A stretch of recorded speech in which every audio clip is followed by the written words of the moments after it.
Welcome to Between Two Perns. My name is Jackson Diggert, and I'm joined here by author of the Riftwalker series, Clay Harmon.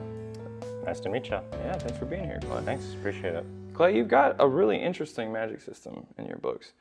The characters bind with elements of the periodic table. You can only control the elements that you're bound to. Some characters have found themselves binding to multiple. But the more stuff that you're bound to, the more stuff you can control that are comprised of those elements. Do I have that about right? Sounds right to me. This has some extraordinary implications. Walk me through what would happen if you bind some of these elements. Okay. You've got hydrogen, the hothead of the periodic table. When combined with oxygen, it explodes, making water. So if you bind with hydrogen, would you just instantly explode, followed by a nice rain of water and gore? Yeah, that's page 247 Oh, wow. of Flames of Mira. Okay. And then page 342, 448, and page 550 of the sequel as well. Oh, wow. Okay. I'll have to keep reading then. I kind of DNF'd it, but Okay. yeah. Now, helium. If you bind to it, would you just float away from danger with a high-pitched voice? I've got a couple characters that kind of float up into the sky and die. Wow. And then they fall back down. Kind of like a Mary Poppins-based magic system. It is, yes, that's exactly, thank you. I feel like I always have a hard time pitching the magic system to people. Yeah. And so we'll probably use that. I do marketing for a living, so Okay. you can pay me for my services for future books. Yeah, we can talk about that after this. Let's talk about it now. Okay. My rate is about $2,000 an hour. My wife, she's my sugar mama. I get a lot of money from her. Briefly, I'd like to talk about feces. Oh, yeah, okay. Feces is made up of 74% oxygen, 10% hydrogen, 5% carbon, and 0.7% nitrogen. Assuming you bind all of these with the right setup, have you created the first shit-bending magic system?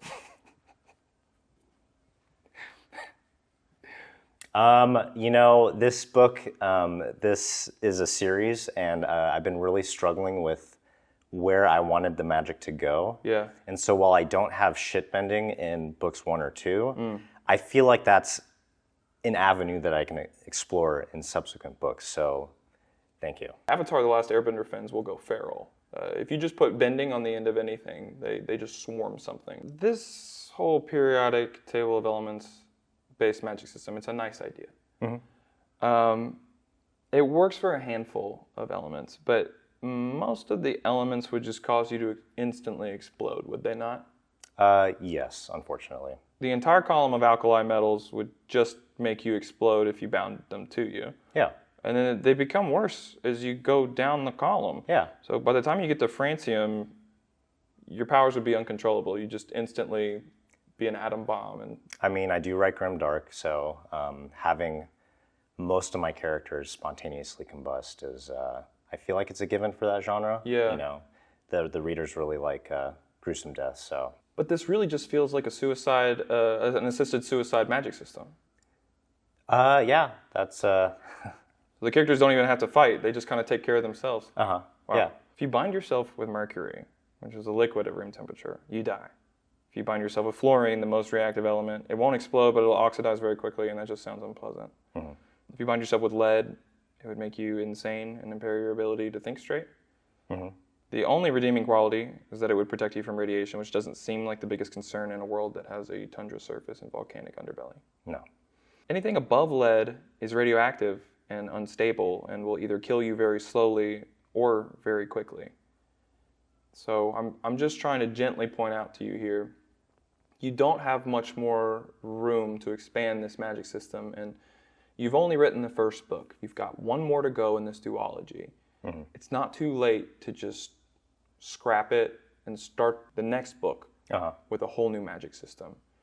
And it could all just be based on shit bending. Yeah, no, that's something that I, throughout the course of this conversation, I had been considering more and more. The whole concept of shit bending. I feel like that would be something that readers would really want. And so, give me your money. Clay. Yes. As I understand it, you haven't read The Lord of the Rings. No, I have not. you thought you discovered a loophole in the writing world where that if you don't read the work of the greats, then you won't be influenced by them, so your work will be more original. Mm-hmm. After reading the first few pages of your book, it just seems to me that if you don't read the work of greats, then you yourself stand no chance of being great. Do you plan on adhering to your current course, or will you start reading the books of talented writers so that you can become one day a talented writer in the distant future? I mean, my philosophy when it comes to writing is that if I don't read any books at all, then I don't have to worry about being influenced by any writers. I just really want to do my own thing, you know, establish my own brand as being, you know, an instantly successful, best-selling international author. And I feel like the only way to do that is to not give the impression to anyone that I'm derivative. And so I do plan to continue to not read any books at all. That's very noble. For the rest of my life. And just keep writing and see where it takes me. Yeah, that's very noble. We've had a lot of plagiarizers on this show, so it's very refreshing. I'm glad that I can be the first real author on this show. Clay, I often find that people's writing abilities are directly correlated to the university that they went to. Uh-huh. Education makes all the difference. Yes. Your last name and the quality of your work is very distinct. So I was wondering if you were perhaps a graduate from the South Harmon Institute of Technology. I am not. Oh, okay. I actually don't know what that is. Oh, it's a very prestigious school. I'd like to go through some writing desks that I found and discuss them and get your help putting them into a tier list so we can figure out the best options. All right, so first, we've got this desk on sale for $35. That's actually the desk that I write at home. So that's probably close to an S tier, I would say. A+, there's not a lot of room for my arms, but I don't know how to read and I don't know how to count. And I feel like that desk kind of has the added benefit of teaching me how to count to 10. Yeah, that's very cool. It's not surprising to me that you own the cheapest one on this list. Maybe your wife can buy you one of these other ones. Yeah, I'll have to talk to her about that. Yeah, you'll have to ask. She gets mad when you swipe the credit card without asking first. Yeah, she only lets me use the card, sometimes. Yeah. The next desk. We've got this bad boy here for $500. Very nice. I knew you were a Star Wars fan, so I thought this one in particular might be calling to you. If you had asked me this question before the most recent Star Wars trilogy came out, it'd probably be in a maybe even an S tier, but I feel like these days it'd probably be closer to a B tier. B tier.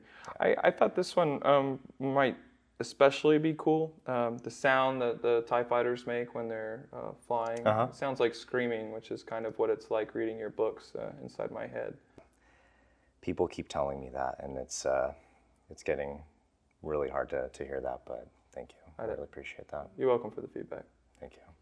For the next desk, we've got this $900 Shark desk. That's an S tier for sure, because I feel like working at that desk, looking at this shark and its expression, I feel like does well to exemplify how I'm feeling inside most of the time when I'm writing. So that is definitely, I would say, an S tier. Okay, S tier, yeah. It is terrifying. Just like the quality of your books. So here we've got this computer desk.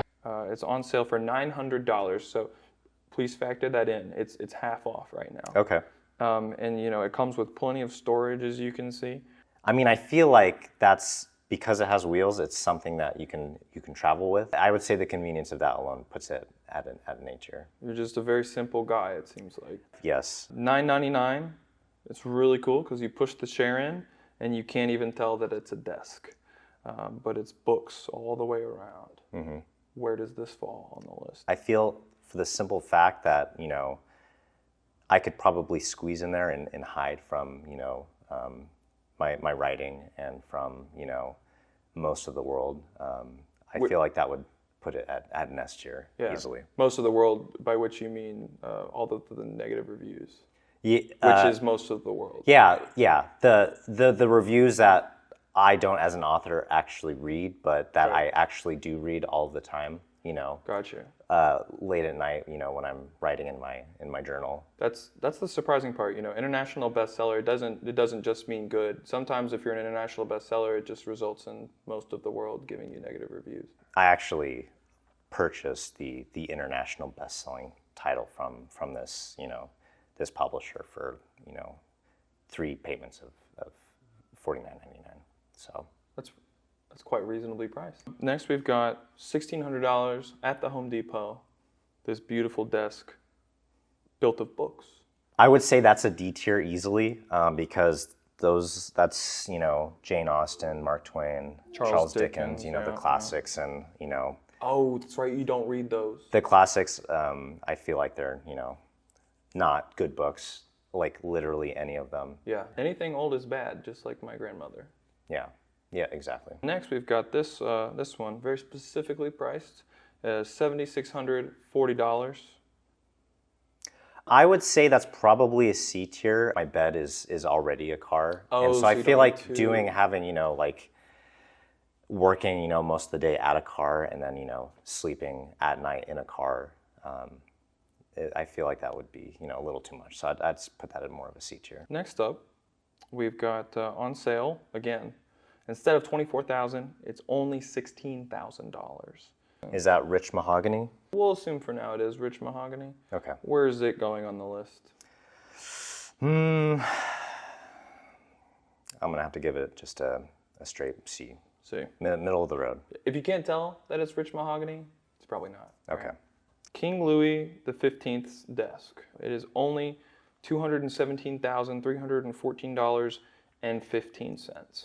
I really like it a lot. Can you send me the link of where I can buy it? I'll probably steal my wife's card and get that, because I think she would understand, because that is a nice desk. Yeah, it absolutely is, and I am legally required to say I do make a 50% commission on all of these sales. So Okay. We very much appreciate your business. Okay, yeah, sounds good. This is a special mention desk that I added because I thought it would be a good fit, especially for you. I thought it would be good because you can write on top of it, and then when you're done, you can put your work into the garbage where it belongs.